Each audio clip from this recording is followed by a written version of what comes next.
that gives you a big advantage because we're not experimenting with our academia, we're not experimenting with our clinical rotations.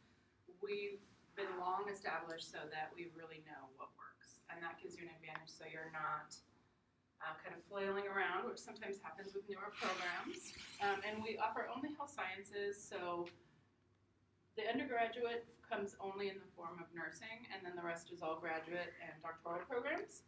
But all of our classes are really small. So this is kind of an average size classroom. So coming from St. Mary's, going to somewhere like Samuel Merritt is really going to keep you sort of in the educational track that you're already on as far as like personalized attention, and if the professors find that you're struggling with anything, they will pull you aside and help you. You're automatically assigned a peer mentor and a faculty mentor when you first start, and then per se like OT or PA, if you kind of feel that you're going in a certain direction for specialty, the faculty we have specialties across the board, so they'll also kind of sign on as an additional mentor. They have open door policies. You'll probably have their cell phone numbers.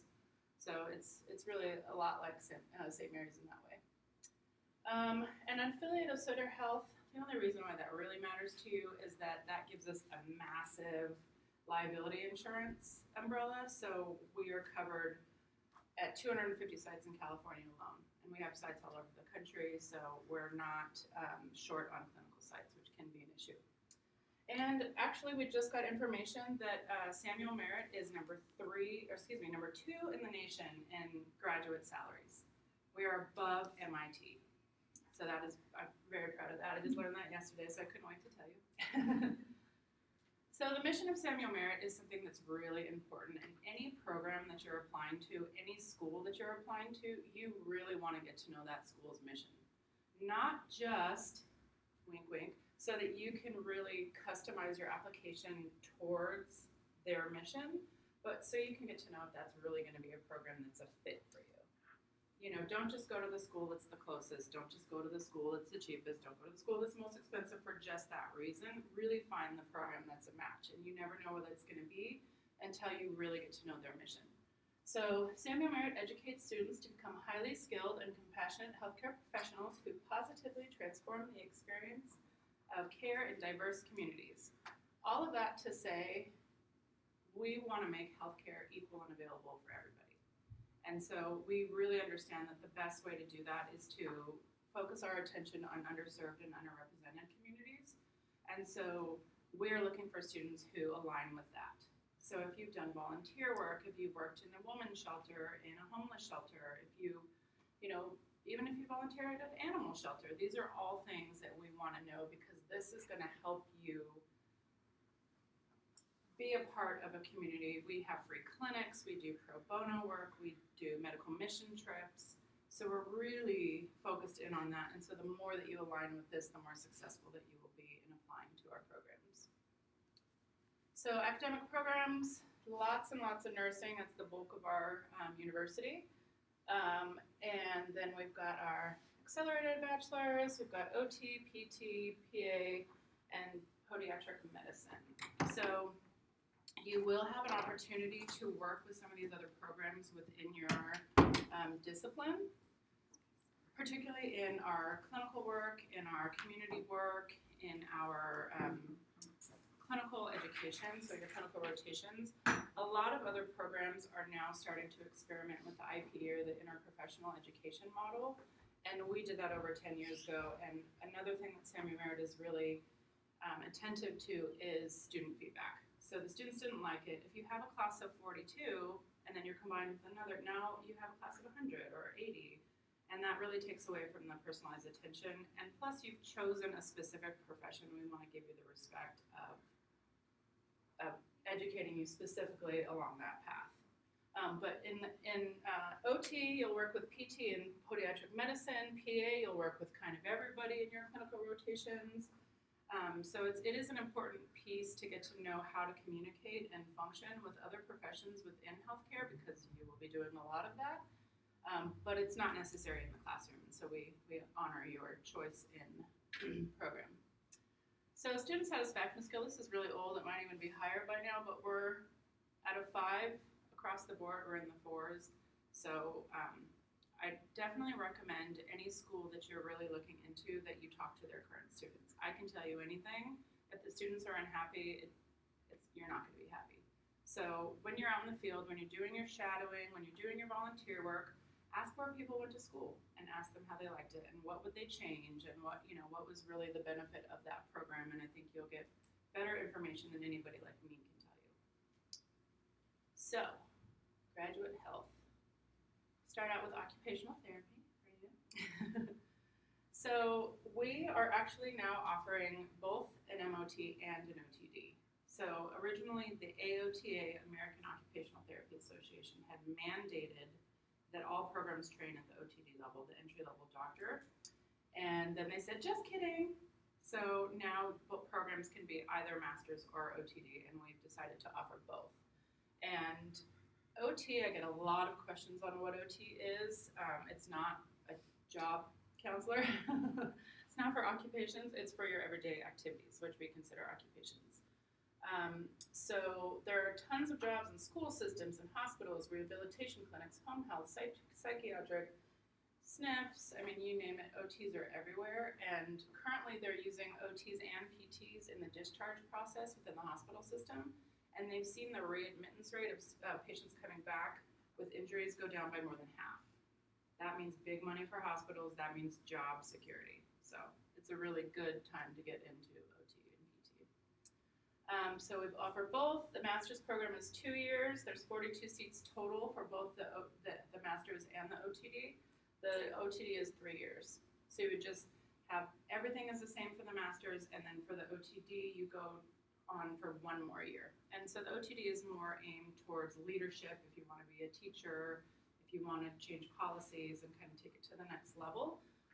But as of now, the master's is, people are getting the same jobs. So it's kind of more of a personal preference. But you start your field work in the first summer. So in year 1, you're going to be doing your clinical work. And then I think the biggest thing is for both PT and OT, we offer 3 free community clinics. And you as students actually run those clinics, which is very unique. Typically, the faculty runs them and you observe. And in these settings, you run the clinic and the faculty observes.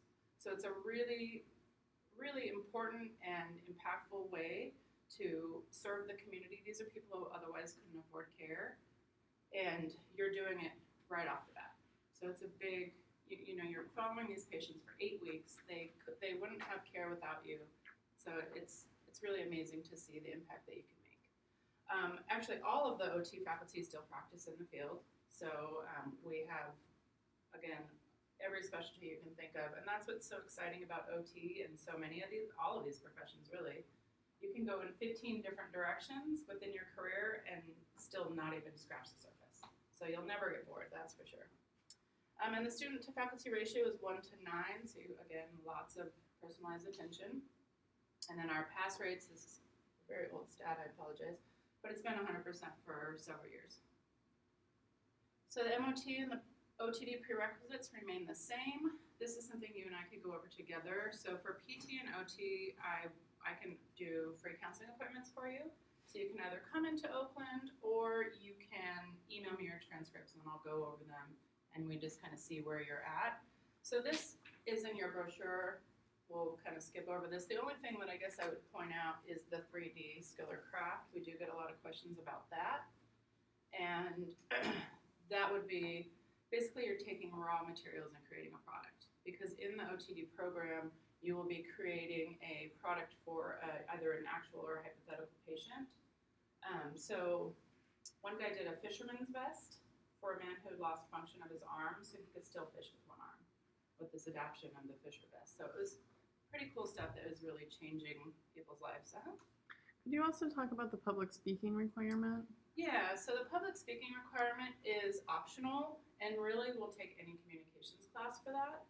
But the reason why they have that in place is because you will be doing a presentation to not only your classmates, but potentially the whole university, depending on who is available to attend. So they do want you to have some public speaking or at least communications experience, because not only are you going to be doing your presentations in the program, but once you're out, you're going to be talking to families and doctors and patients and everything. So those important skills to have. So we have like a interpersonal communications class and an oral communication. Like Yeah. either of those would be fine. Yeah, I took either of those, and you can also take anything at community college. It counts the same as if you were to take it here. Okay, so this is the same for all programs. You have to have your bachelor's. It doesn't matter what it's in. You just have to have the prereqs done, with a C- or better. Hopefully you're aiming a little higher. By the end of spring. So the deadline for all programs, the PT, the OT, the MOT, the ABSN is October 1st. ABSN has more offerings, so there's more deadlines than just that. But you would have to have everything done by the following spring. So if you apply October 1st, everything has to be done by the end of May. All right, so it gives you a little flexibility. The only exception is biology has to be complete before you apply, and physics has to be complete by the end of the year that you apply. So basically the end of the fall that you're applying. So you would have it in progress. We're looking for a 3.0 for all of our programs for the last 60 semester units. And then for OT in particular, we're also looking for a science GPA. And I apologize, that is a cumulative science of every natural science class you've ever taken. There's a little bit of wiggle room in the science because there are the 4 sciences within the prerequisites. If you have strong grades in those, but a lower GPA, we can still work with you. Because a lot of times people take a lot of sciences in their freshman year before they really know what they want to do, or before they've got the whole studying thing down. So we don't want to punish you forever. And then every program is going to look for at least 40 hours of shadowing. And so shadowing, volunteering, is really shadowing, observing. They just want you to live a week in the life of. Mostly so that it's clicked. You've spent enough time, you've really seen how their day looks, not you doing your job watching them. They want you to be really immersed in their role so that you can decide whether or not it fits. A lot of times people come to me and they're all about a certain profession, and then they do some shadowing and it doesn't feel right. So then they go on to the next one. And even if you do shadowing in bunches of different professions, it doesn't look bad, and I think people are a little bit afraid of that, but it actually helps because you've done the work to know what's really right. And then also we want to get a letter of recommendation from the person that you've spent your time with. So, What's the so the minimum is 3.0, and do you know what the average GPA among admitted students for is? OT, it's probably around a 3.2 science average, and for the last 60, maybe a 3.3, 3.4. Mm-hmm. So OT is more flexible because we are looking for the person, we're looking for your service, for your background, for your volunteer work, for your community engagement. Those are all playing a big role in the overall process. So they're a little bit more flexible on the GPAs where some of the programs are very, very strict. And then 3 letters, every program that you're going to apply to, you're going to need letters of recommendation. So whether it be from an OT, from a PA, from a DPT, and then always an academic source. So it could be your academic advisor, professor, somebody you've TA'd for. And then there's 3 letters required in particular for OT. So you could get a boss, a volunteer coordinator, a patient that you've worked with. So really, the letters you want to think of, don't do the person at the job who has the highest title because they look the best. If they don't know you, they're going to write a really generic letter and it doesn't help you. So all of the programs use the CAS system, which is the Centralized Application Service. So this one is OTCAS, and the verification process takes 4 to 6 weeks. Any program you're applying to, I'd say open the application as soon as it's available, and then order your transcripts right away, because that's really what takes the longest. And then order your letters of rec right away, and that will cut down on that process. So again, every program, admissions, my team and myself, we review your application. We basically qualify you. We go through, we make sure you have all the coursework either completed or in progress. We make sure you have the right letters. We make sure you meet the minimums. And then we pass you on to the faculty. And the faculty is who reviews for interviews for selection for OT. So they're going to look at all of your different components and then make a decision. So it's not just based off the numbers. And then we hold interviews every year, January and December, and then we make our offers in January and February. Some physical therapy. So PT is really booming as well. Again, jobs within the hospital systems are expanding more and more. So that's something that gives you a lot of job security, and it's also a profession where you have so many avenues to go into. So it's a really good choice if you don't want to get bored in your profession. So it's a 32-month program. We've just gotten a brand new lab, and so we're able to offer 50 seats. We've gone up from 40 to 50, and it's really exciting because then we get to offer more qualified applicants of space.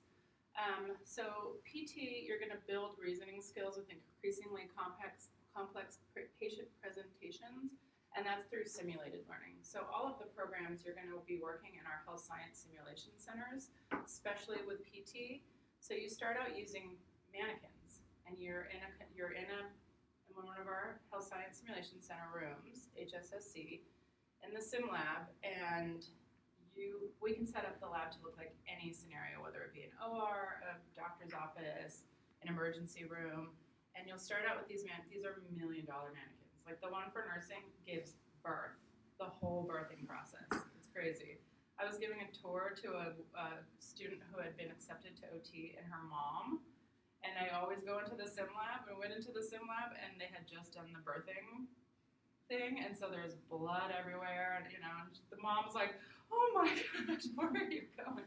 So these are very real scenarios. You will forget that it's not a real patient very quickly. And your professor is in the control room, so he's talking through these mannequins and responding to in real time according to your treatment. So it's very, very real, and it gives you a big advantage, especially like PA, nursing, any of these scenarios, because instead of sending you out into a clinical rotation and good luck, hope we see something cool, we can set up every scenario possible so that you can learn each of these things without having to have a disadvantage to another student who maybe went to a clinical rotation and saw something that you really are interested in. And then we also have our Motion Analysis Research Center, the MARC. It is the only one like it for PT or PA schools, or like that in Northern California. And we have Stanford doing ongoing projects, Cal Berkeley doing ongoing projects. So it's really, really, really top of the line. They have cameras all over the lab, and they can take photos at a rate of like 20 per second or something, super crazy. And then what they've done is, if there's anybody who has a proposed research project, we can set that up. So they actually cut out part of the ceiling and set up a spot for one of our PT professors who does aerial silk artistry, like circus artistry, and she's doing a study on the impact on your shoulders and on your body. So now we're doing a project on silk artistry. Really cool. And the program performance and graduation and employment rates are 100%. Our employment rate for OT within the first year of graduation is 100% for more than 10 years. So they are doing really, really well. And again, sorry, older facts, but first-time pass rate is 97%, which is way above the national average. So prereqs, again, we can kind of go over these more on a one-on-one basis. They're also in your brochure. There's not really anything wonky here except for maybe chemistry. For bio, we accept intro. For chemistry, there's no intro accepted at all. But everything else is pretty straightforward, and we can look at your transcripts and go over those. So Gen Chem 2, that's the second half of Gen Chem, but you'll accept OChem? Yeah, so the first chemistry has to be the general level, so it could be like Chem 1A, Gen Chem 1. And then the second chemistry can really be anything in chemistry, as long as it's not an intro with the lab. So we could take OChem, we could take advanced, honors, anything in an upper level. And then physics, anything in the physics department. So it doesn't have to be a series, it doesn't have to be in one school, it can really be anything in the physics department. So again, we require your bachelor's degree in anything, Prereq's done by the following spring. We look at your last 60 units. I've capitalized that because we used to do a cumulative, and that's just mean. So we've switched to the last 60 units so that you're able to show what you're currently capable of, not, what mistakes you made earlier on. And then also a prerequisite GPA, so made up of just the prerequisites. And then we got rid of the GRE, which is a really big deal. I think we're one of the only programs locally that has done that, and I think we'll see sort of more trends happening that way. The reason why we got rid of it is, A, it's a pretty biased exam. You learn in a certain area, certain things, you're going to do well. It's not true for everybody. And also, there's no bearing on success in the program. So our PT, our OT, our PA, none of them require the GRE. Again, the 40 hours minimum of volunteer shadowing experience, and then the letters of recommendation. So always an academic, always a PT or an OT or PA or whatever you're applying to, and you could do up to 4 for PT. So whatever the cap is on the letters for the program that you're applying to, I'd say that you try and get all of those. The more positive accolades, the better. You can also sneak in like somebody you volunteered with to really make an impact on that experience, or somebody you did a medical mission trip with to really highlight that experience. So there's ways that you want to just, application process, you have to toot your own horn. Modesty goes out the window. There is no, oh, well, I meet with people if they're not successful in getting in, and 9 out of 10 times we'll talk and they'll say, well, I did this, and I worked here, and I volunteered there, and it's nowhere on their application because they don't think it's relevant. And I will say the CAS system, the Centralized Application Service, is always going to say keep your experience limited to the profession that you're applying to, and keep it very recent. Ignore that. Because what you did in high school, if it's volunteer work, that shows me who you are more than the boxes that you've checked off to get in. So being well-rounded is extremely important. If I have 2 applications and they're exactly the same, score-wise and everything, but this guy like juggles for the homeland, for the elderly in an old nursing home, and has a book club, and I'm picking this person. It's just well-rounded. It's like we're always looking for like that it factor, but you can't exactly write an essay like, I have the it factor. So you demonstrate it through your experiences and through who you are as a whole. Application always due October 1st. Same story, PT CAS, order your transcripts, order your letters right away. That cuts that way, way down. And PT is one of the most holistic programs that we offer. Again, we review for the minimums. We're sort of filling out like a checklist, and then we pass you to the faculty. And a typical PT program is going to take your GRE and your GPA, and that creates a score, and then you're ranked on a list based on that score. Well, if you're not at the top chunk of that list, you're not even getting looked at by faculty at all. You have no chance.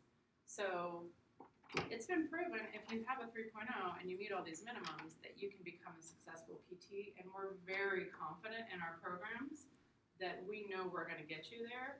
So we'd rather you be a really interesting, well-rounded person than somebody who's soaring in academia who's not maybe that great with people. It's a huge skill. It's a very intimate profession. So it's really important that you have those skills to really interact with people successfully and make them comfortable and make them feel at home. And, sometimes it's even a language barrier or a cultural barrier. So the more patients that we can reach, the better, and that's why we look for as much diversity in all aspects in our students, because there will be patients that you could talk to that I couldn't, and we want to reach all of them. So go ahead. Sorry, tell us again, when does applications open? So the applications for PT and OT open in July. So they open in July, and they literally just say on their website July. They don't give a specific date, so just kind of have to keep checking on those. And it'll be on our website once it's been released too. And so we do not do an interview. And the reason for that is if we did, we'd have to follow that same kind of rank you by your score and interview those top people. So what we've done is we put all of our interview questions on the application so that the faculty will review your entire application, your experiences, your essays, your interview questions, your personal statement, your letters of recommendation, all of those things, and then you're given a score.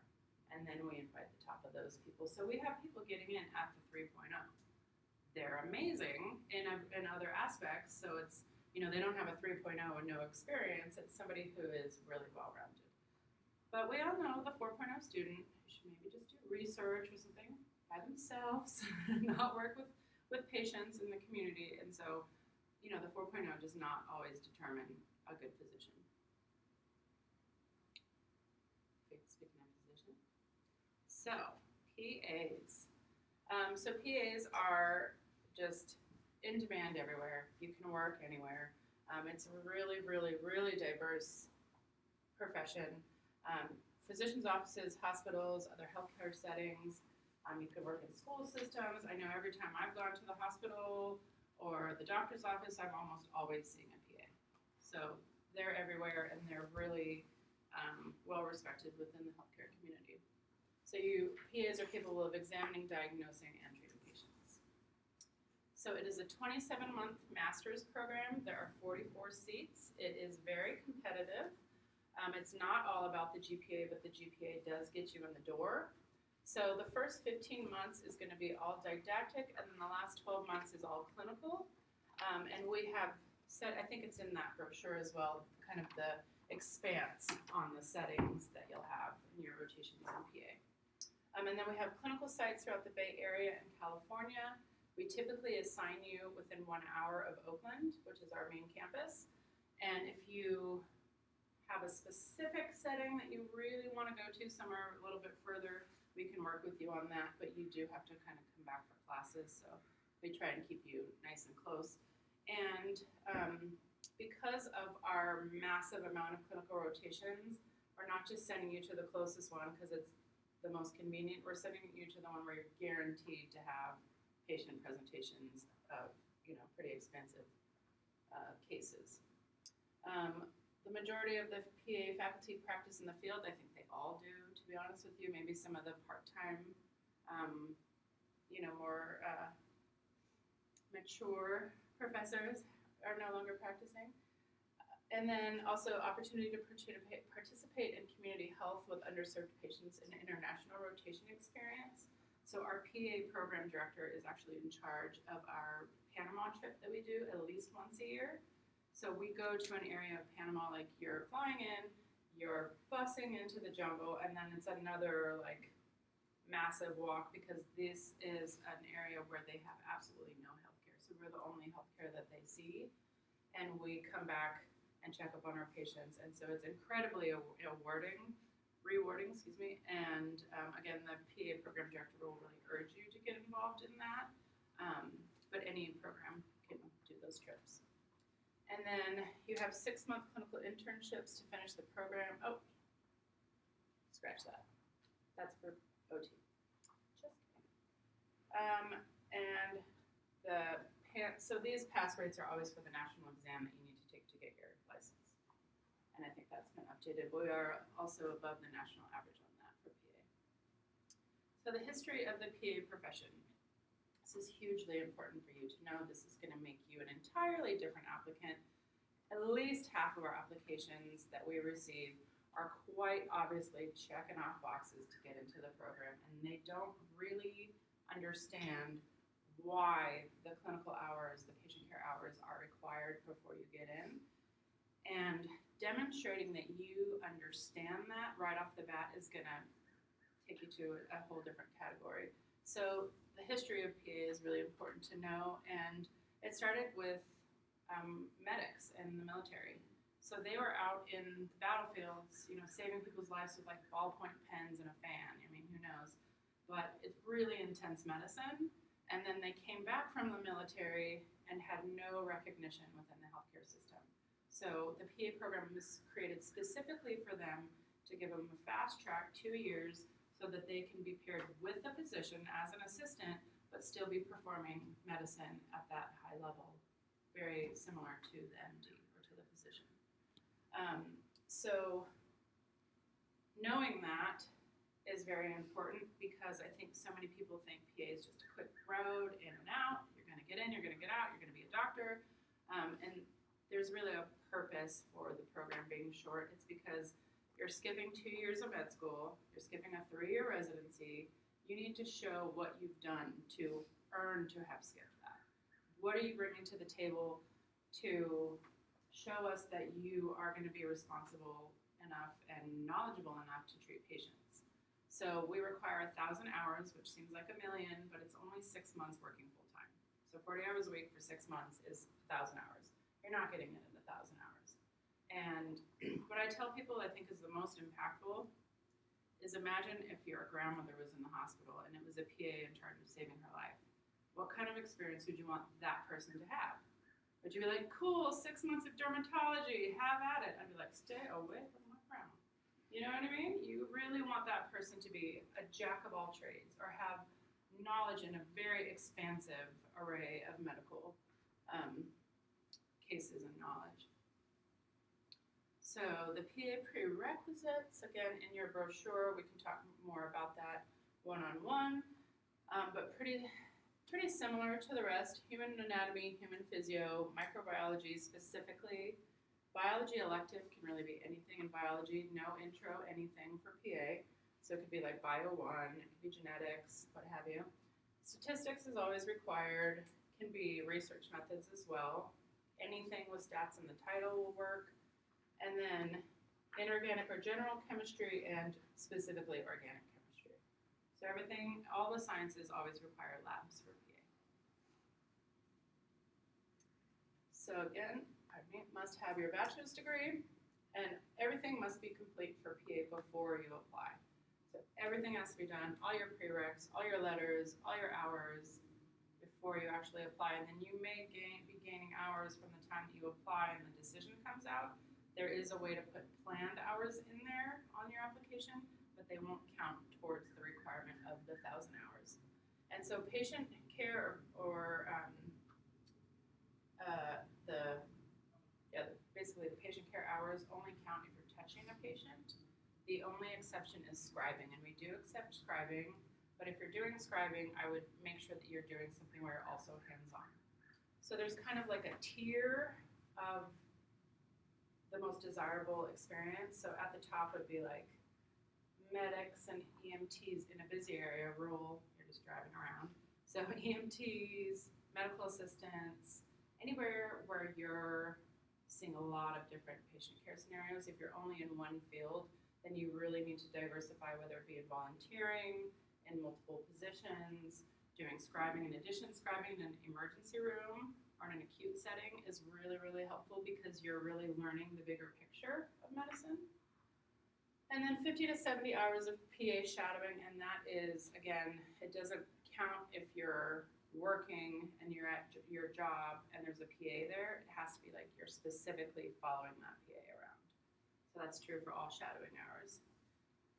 So about how many hours do most applicants have if it's more than 1,000? For the patient care?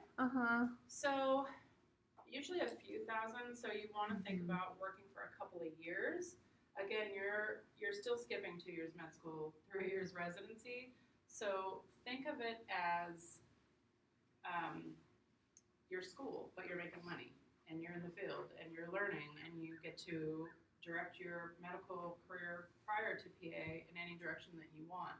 So it's still a pretty similar timeline to the MD because you have to do the hours, you have to do the program.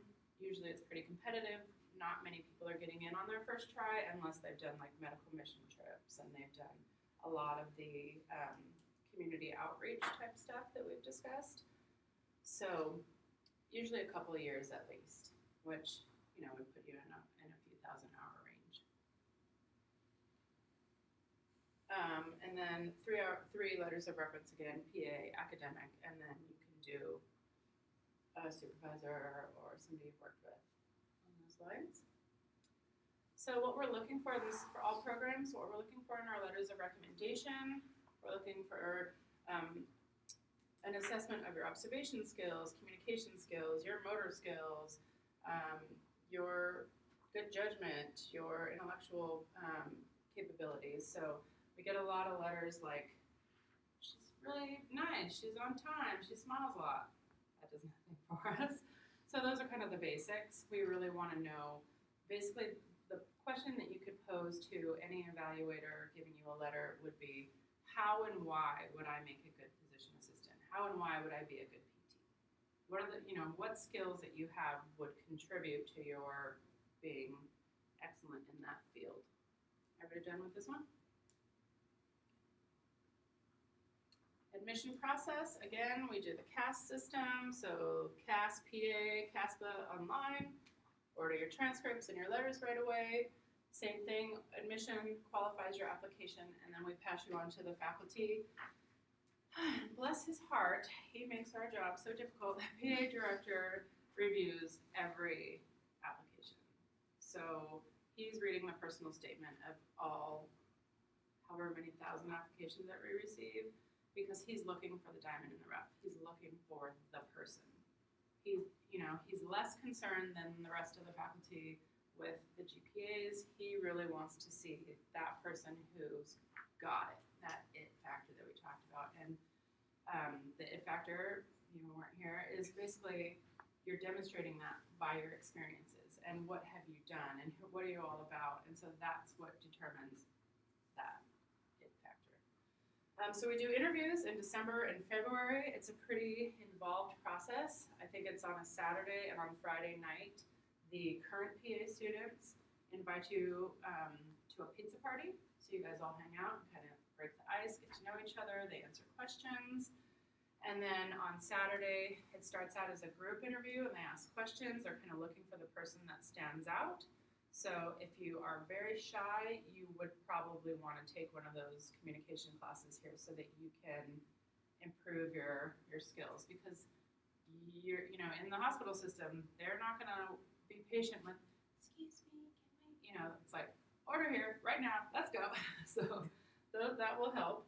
And then the admission offers go out January, honestly, through May because of, again, dear sweet Dr. DeRosa, who wants to review every personal statement to make sure that we're really capturing the people who we feel deserve and belong in our program.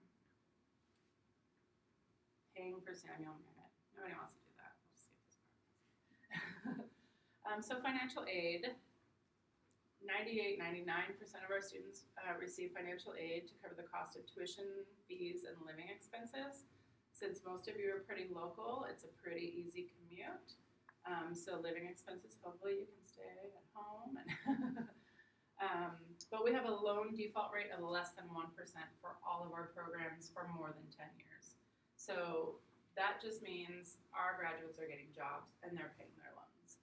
And 10 years, we're going back into the crash, so it's pretty impressive. But this is a great website for you for any program, for any school. This is not put together by us. This was put together by former presidential administration, collegescorecard.ed.gov. That's a great way for you to compare programs, compare salaries, get statistics on grad rates and employment and all that kind of stuff. So that's a really great resource for you. Everybody got that? So this I'm sharing with you, got some time, it has nothing again to do with Samuel Merritt, but they came in and did a presentation and I laminated my flyer immediately. So I want you guys to know that there are service-based scholarships out there. And no matter what school you go to, you should look into this avenue because there is a lot of money out there for you, especially in healthcare. Healthcare is the #1 growing and maintaining field within, the employment arena. So that's really, really good field to get into. So it's called the Health Professions Education Foundation. They do both scholarships and loan repayment. The Advanced Practice Healthcare Scholarship is what you are all looking for. So that covers occupational therapy, nurse practitioners, physical therapy, physician assistant. So all of those above are covered by this institution. There's many others like this, so don't give up at this first try. find as many like this as you can. They give you up to $50,000 per year, and you can apply each year that you're in the program. And so instead of paying any of that money back, you would work for 2 years per award or per $50,000 in an underserved or underrepresented community. And because that's Samuel Merritt's whole kind of heart and soul, that's usually what our students want to do anyway. So it's just a really good match for what we in particular are doing. But again, it works for any program in California. So again, loan repayment, same thing. You're looking for the Advanced Practice Healthcare Scholarship or loan repayment.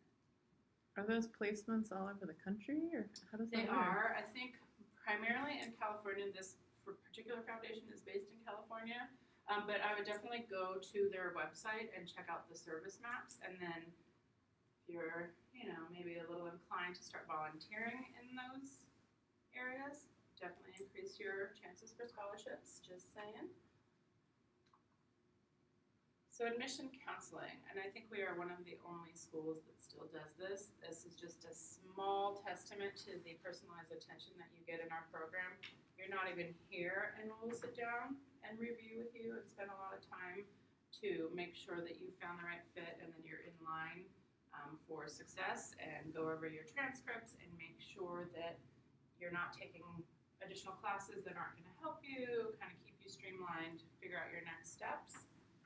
So I'm the counselor for both PT and OT, so for any of you that want to talk about those in particular, you would be speaking with me. And then we have counselors for all programs. The only exception is PA. Because the number of applications, we are not able to do one-on-one sessions unless you do a drop-in, and you're welcome to do those. Are Tuesdays and Wednesdays from 10 to 11:30. So you can always kind of sneak in. Don't tell them I told you that.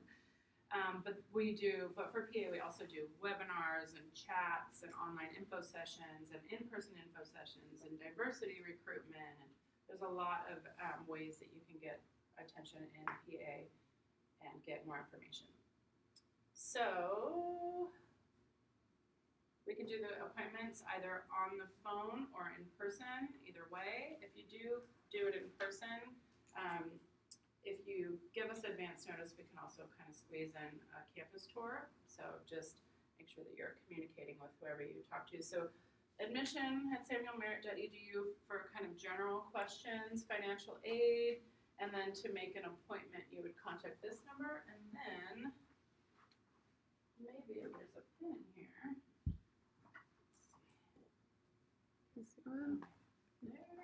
Let me see if I can.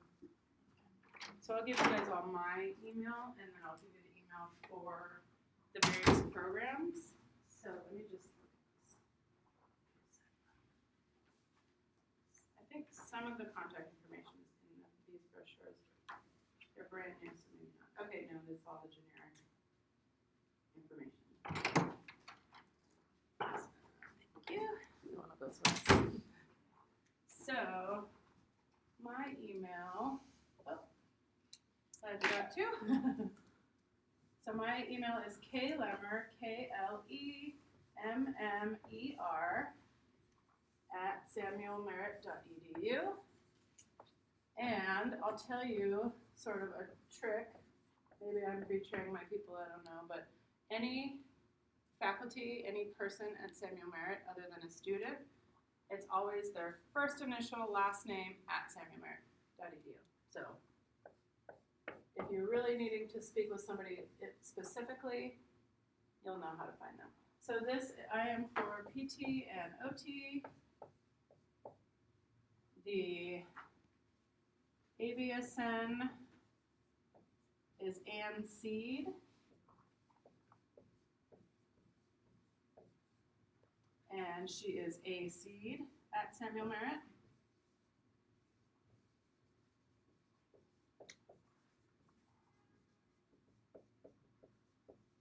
For PA, we are Tonette Green.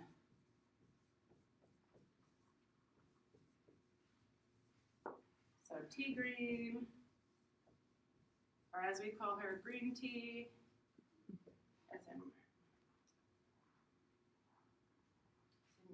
anybody that way. And do you guys have any questions for me? Good. What does housing look like? So we don't have any on-campus housing. We are looking to move our campus. We just got word from the president yesterday that we're pretty sure we've secured a building downtown Oakland. And so we are looking into the possibility of housing there, but this current campus, we don't have it.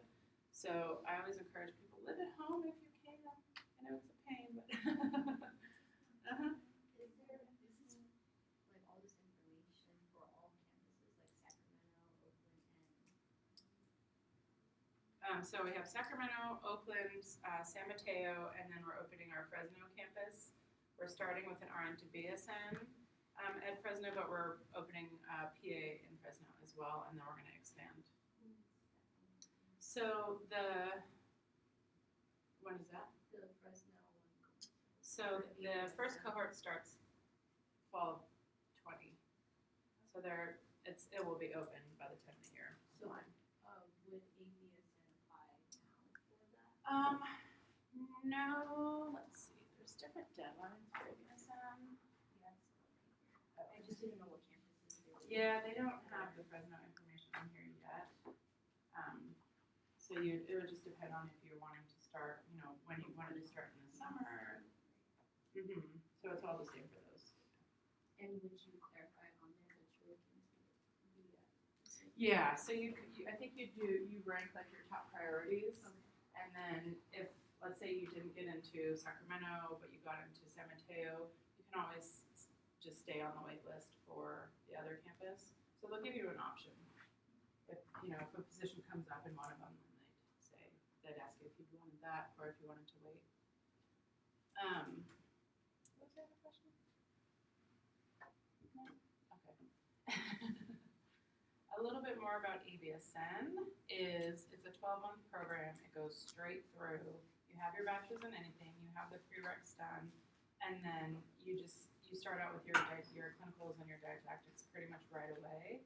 And then at the end of the 12 months, you sit for your nursing license, and so you finish with another bachelor's and your RN license. And as of, again, we talked to the president yesterday, so she's informed us that our nursing graduates have the highest salaries in California. They do really, really well. Yeah. Any other questions? No? Well, thank you guys so much for coming. Thank you. Appreciate it. Thank you.